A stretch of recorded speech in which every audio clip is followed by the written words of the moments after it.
আজ যাচ্ছি ছিপ নিয়ে মাছ ধরতে। দক্ষিণ কোরিয়া যেহেতু শীতপ্রধান দেশ, তাই জন্য এখানে শীতকালীন উৎসব অনেক বেশি দেখা যায়। আজ আমরা কজন বন্ধু মিলে গেলাম ফচন আইস ফিশিং ফেস্টিভ্যালে, যেখানে আপনি বরফ জমে যাওয়া নদী থেকে ট্রট মাছ ধরতে পারবেন। জমে যাওয়া নদীতে গর্ত খুঁড়ে এরা এখানে মাছ ধরার ব্যবস্থা করে দেন।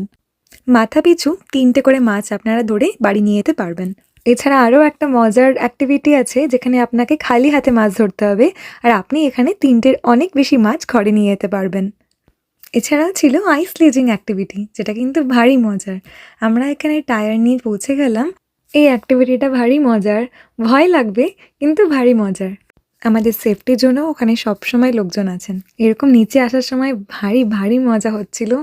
একটা টিকিটে আপনি 3বার চান্স পাবেন আইস স্লেজিং করার। এছাড়াও ছিল বব স্লেজিং, আইস স্কেটিং, আইস স্কাল্পচার।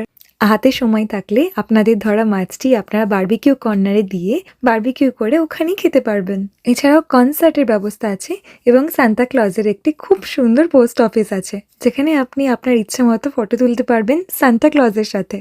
এই উৎসবের ক্যাম্পাসেই আপনি এখানে রেস্টুরেন্ট পেয়ে যাবেন, যেখান থেকে আপনি আপনার পছন্দ মতো খাবারটি বেছে নিতে পারবেন। আমি নিয়েছিলাম উদং, যেটা জাপানিজ খাবার, আর বাচ্চাদের জন্য ফ্রাইড রাইসের ব্যবস্থা আছে। উৎসবের প্রথম দিন এবং শেষ দিনে খুবই সুন্দর আতশবাজির শো আছে। আজকের ভিডিও কেমন লাগলো জানাবেন।